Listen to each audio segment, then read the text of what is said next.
Jackpot tayo mga kalapatids, oh. Meron pang sticker tong nabili nating mini flyer slope. Grabe yan, ito yata ang nagpamahal dito. So yan, tignan nyo.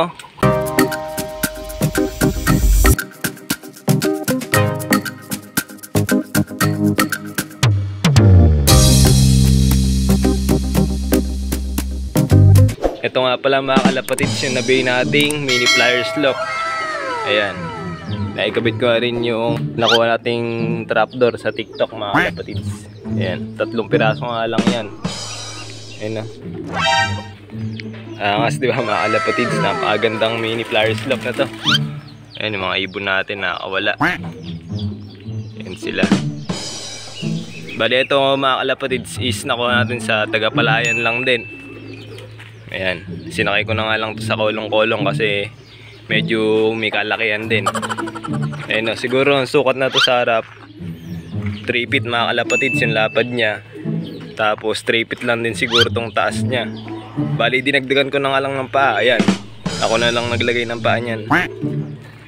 Ayan mga kalapatids, oh. Ayan, pasilip ko lang sa inyo paikot. Ayan, plywood nga pala to.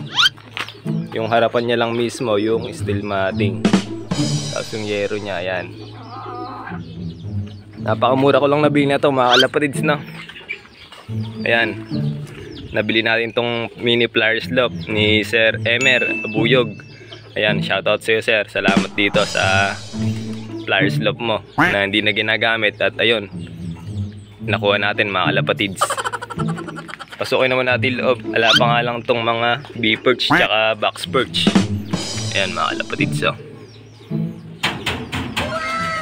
Pero meron akong B-perch dyan. Kaso nga lang itong mini flyer slope na to mga kalapatids is ibibenta lang din natin. Kaya pansamantala wala tayong nilagay na mga hapunan. So bahala na yung tropa ko. Nakukuha na to kung papalagyan niya sa akin ng hapunan. Hindi ko pa nga siya nakakausap baka mamaya pumunta rito at ikarga rin nila. Ayan, dahil okay naman na, napaahan ko na mga kalapatids sa'yo. Ilalim niya. Yun. Ayan. So ayan mga kalapatids, oh. Landing board niya plywood lang din, pero sa ilalim minakasuporta naman na steel matting. So ganyan lang kasimple. Naka-welding naman siya mga kalapatids, no? Pa itong bisagra niya, ayan. Yan mga naka-welding yan. Yan. Tapos yung ginamit niya palang frame dito, parang paring yata yung tawag dito mga kalapatids kung di ako nagkakamali. Ayan, yung ginagamit sa pang division o pang kisame. Ayan, pwedeng pwede yan pala sa flyer slope. Ngayon lang ako nakakita ng ganitong kulungan na ginamitan ng ganyan. Tapos ayan, niribit niya. Mga nakaribit nga lang yan. Tapos dito sa ilalim yung mga matting niya pinagdikit lang ng welding. Kaya matibay na rin, ayan, oh. Kaya kahit bata kaya ito, wag lang yung medyo matanda na. Siyempre hindi naman ganong katibayan yung frame niya, baka lumusot na. Pero kaya na to, mga 25 kilos siguro mga kalapatids na. Ayan, medyo maluwang di loob niya, kaya pasadong pasado to. Pwede na rin tong stock lock. Kaso nga lang bili natin to, kailangan lang na yung tropa at nagpapahanap sa akin. Kaya ayan, mamaya kukuha niya rin to mga kalapatids. Ayan, ayan lang kasimple yung mga ibon natin, no? Ayan. Ayan, good luck sa abangan mga kalapatids. Sana makapagpauwi kayo. Medyo hindi ka nung maaraw dito sa amin sa Palayan. Ayan, pero sana makapagpauwi pa rin mga mitos o may karena ngayon. Good luck mga kalapatids, na. Papasukin ko na nga muna to mga kalapatids, na nang mailabas ko yung mga YB natin para medyo makapag-viewing sa labas. Ayan. Tsaka ako na kayo love tour dito sa ating Kawayan Loop.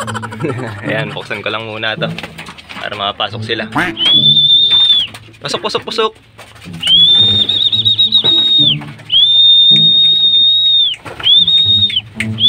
Hindi pa ako nagpapatukan yan mga kalapatids, Ayan, pinapasok ko lang set ng kukulit. Palipad-lipad sila, palisaw-lisaw sa labas. Kaya ayan. Pasok.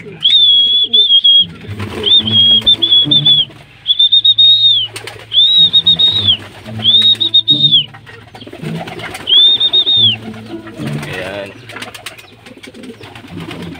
Iba rito mga kalapatids is wala na, mga na-acquire na ng mga tropa ating Tagalaor. Kaya medyo nabawasan na yung mga ibon natin. Ayun sila. Ayan. Diyan yung mga YB natin, mga bago lang. Yung iba dyan. So ayan mga kalapatids, nagusubo pa to. Yung anak ng Taiwan natin, si Grisel. Ayun mga inakay niya. Mga German Beauty, mga inakay na pinasitter natin sa kanya. So abangan nyo pagka medyo lumaki yan mga kalapatids. At sigurado pang stock lang natin, i-out din natin. Ayun, may naiwan pa sa labas. Ayan, naiwan o. Siga-siga sa labas mga kalapatids o.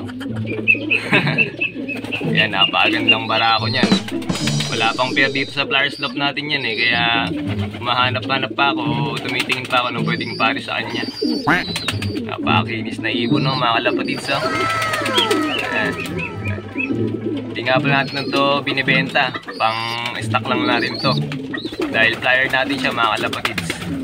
Pero pagka medyo umidad pa ng konti, stock mo na rin yan. Ayan. Kinis niya mga kalapatids na. Ayan, may magulang niyan, yung Old Taiwan natin.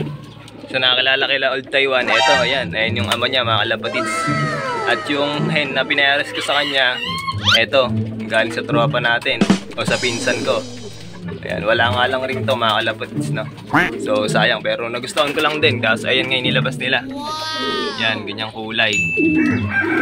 Yan, nag-iisa nga lang yan, tapos barako pa kaya ini-stock ko na lang at hanapan natin ng magandang pares. So dyan na muna kayo mga kalapatids. Galapos na tayo ng mga YB mga kalapatids na. Ayan, Montera.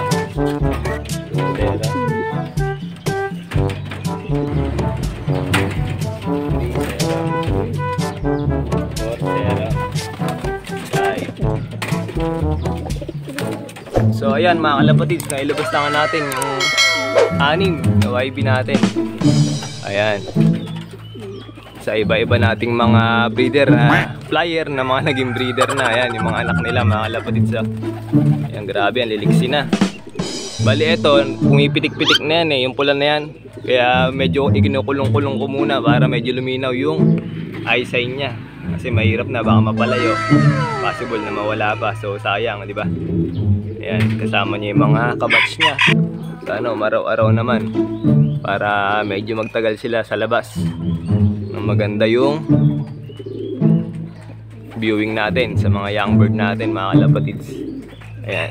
So pansamantala, dyan na muna sila mga 1 oras siguro bago sila papasukin at pakainin. Yun o.